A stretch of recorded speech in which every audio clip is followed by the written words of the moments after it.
about their fall. Dearly beloved, we are gathered here today to celebrate our friend Tiff. Amazing woman, Tiff. She's so put together and loves to shop all the time. But we're here to tell you, there's something else. Her sweet tooth. A world of never-ending dessert choices. She always finds room for them, day or night. When you call up the girl any time of day, she's the one, miss everything will be all right. Instead of letting you go down that hole, she'll lift you out of it, baby. Because in her life, things have been harder than they had to be. But in her life, she's not on her own. So if the day-to-day tries to bring you down, call Tiffany Hillegass. We love you. We love you.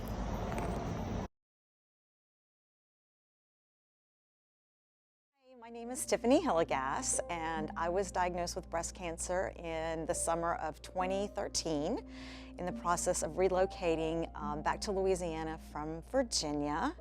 I was diagnosed barely a stage A, and I had a total mastectomy.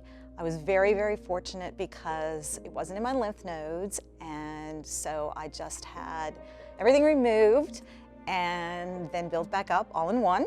8 hours later, I went in with old, came in with new. And I want to thank Dr. Delacroix for taking care of me, and Dr. Stoye. They made everything so much more comfortable and easy, really. And I also wanted to thank my parents and all of my friends that came down from Virginia to help me and support me, and of course my husband. And I could not have done it without them. And this is my story.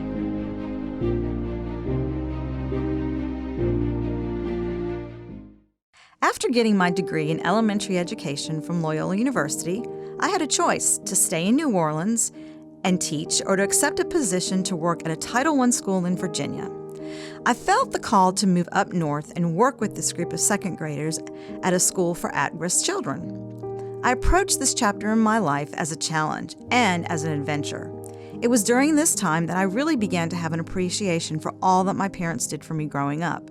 Sure, I was grateful for my private high school education and college and a car and travel at a young age. However, it wasn't until I was away, really away, that I began to realize just how fortunate I was growing up, to have two parents that made sure I had food in my stomach and socks on my feet.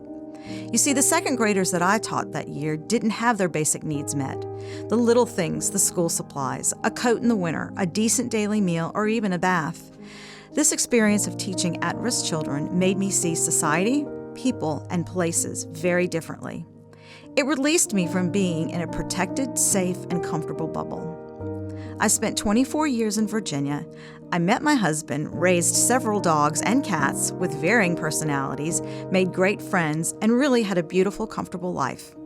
Although I remained close to my family in the South, I would only get to visit them a couple of times a year.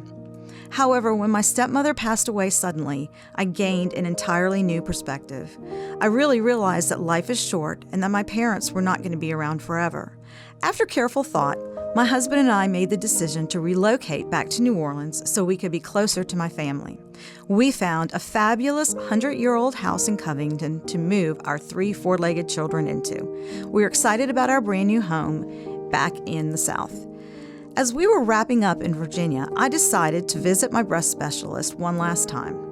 Well, she found an itty-bitty lump in my left breast and removed it in the office, not really thinking that it was anything suspicious, and knowing that I tested negative for the cancer gene, I really wasn't the least bit worried about the pending pathology report and continued packing to our move to Louisiana.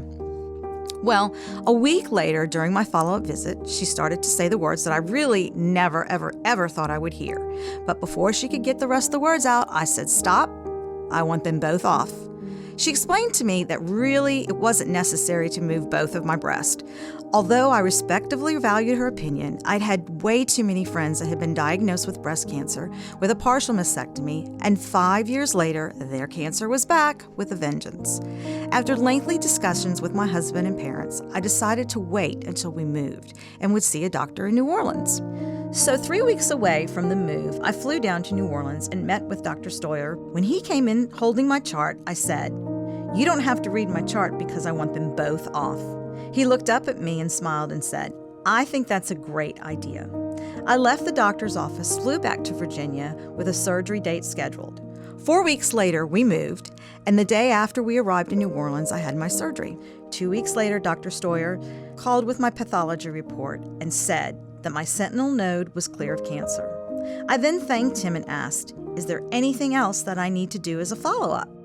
There was a silence for a minute, and then he said, "Yes, you can go and have a good life." You see, you make plans and God laughs because He has something else in store for you, like cancer. Cancer wasn't really supposed to happen to me. I was young, I was healthy. My mother nor my grandmothers had ever been diagnosed with breast cancer. But for some reason, I too was handed the label at risk in my life. But just like I would teach my students, every day is a gift. Be grateful and make the most of it. I've always been a joyful, positive person seeing the glass half full. But this exacerbated this after my diagnosis. I believe that my positivity towards life strengthened, and life is too short to be anything else but positive.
An ordinary day can be extraordinary for those living with cancer. Thank you to the Unite organization for providing these empowering experiences that help women embrace life beyond cancer. And thank you for giving Swingaroo Big Band the opportunity to be a part of your mission. So ladies, show them how you walk that walk.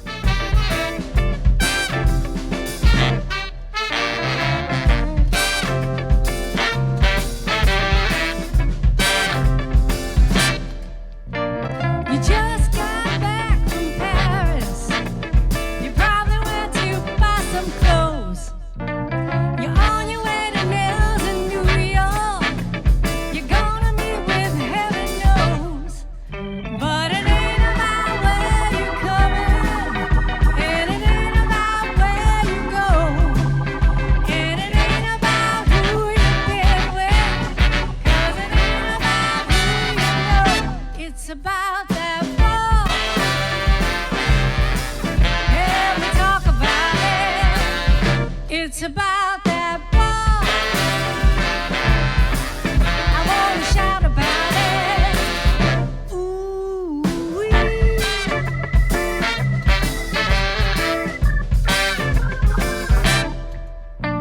You're just like a fine cut diamond, standing on two legs of stone. The prison I could do some time in, if I ever got you alone.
My name is Stacy Levens, and I co-founded a little company called The Proof, and I had the honor of being the Unite Story Stylist. Can I start off by saying I have the best job in the world. I get to help people reflect back on their lives as far back as their childhood and help them identify the most impactful moments of their life. We look at the little influences, the life-defining moments, and we appreciate the teachers and mentors that have guided us, paving the way for this one amazing life we get to live. Here on the Unite campus, I got to help guide 45 superheroes into crafting their unique stories. We laughed together, we cried, and we cheered that little girl who still lives inside our hearts. We learned how to forgive ourselves, honor our elders, and appreciate all the little missteps along the way to womanhood. This is narrative therapy, the power of writing down your life story and having it mirrored back to you by a peer. It is a healing from the inside out. So when you become a sponsor and buy a ticket to any of the Unite events, just like this 3-day broadcast, you're providing emotional healing for these women and inspire viewers from all over the world. I bet many of you know someone that could benefit from telling their life story. The good people here at Unite have created an opportunity just for this purpose. UCrown is a way to nominate a loved one to go through this amazing narrative therapy process so they can tell their story and finally become the queen of their own lives. Please visit ucrown.org to nominate someone you love today. And on a personal note, ladies, I couldn't be more proud of you for digging in deep, even when it was too painful. I'm so inspired by your grit and your grace for stepping up and being an example for so many. In fact, I'm adding this experience with you as one of my life-defining moments. You have all been my dearest blessing in this crazy year, 2020. All my best to you. Mwah.